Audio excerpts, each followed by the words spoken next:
What kinds of content should you be creating? It can really vary, and sometimes it is these usual suspects that we've been talking about. Sometimes it's blogs. Blogs are a great way to easily bring traffic back to your site, to quickly publish information. It can be articles. Look for great places that you can get yourself published, that you can get your brand published, to start building that reputation. White papers is always like the dun dun dun. It's white papers, right? When done the right way, with the right headline, with the right infographics, it can be a great way to package a really solid piece of content. On JBR's Convince and Convert blog, it's the #1 content marketing resource in the world, so definitely check it out if you don't read it. They talk about bricks versus feathers. And bricks are these big, solid pieces of information, right? Your white papers, maybe it's an ebook. In a lot of ways, I feel like the ebook is the new white paper. But a big source of information, maybe you put on a gigantic event and you bring in 5 different speakers.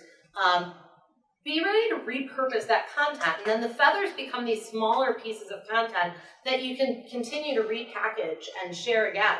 As a personal example, we just came up with a content marketing ebook at Cision, and it seemed like a really good idea at the time until I was on my 3rd glass of wine and 5 hours in trying to edit it, and it's like, oh, it has the letter E in front of it, but it's still a book. But we've then taken every single chapter and repurposed it as a tip sheet. So one might be on creating content, another one might be on amplifying that content or sharing it socially or curating content.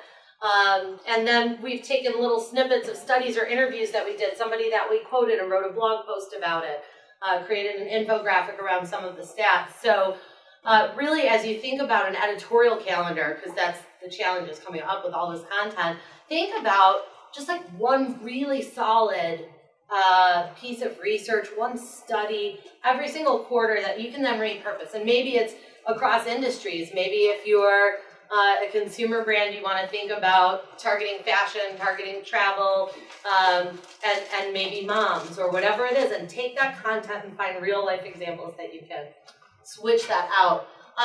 Videos, infographics, tip sheets. Tip sheets are a great, simple way to have something easily downloadable, digestible. It can be in a lot of different formats. Webinars.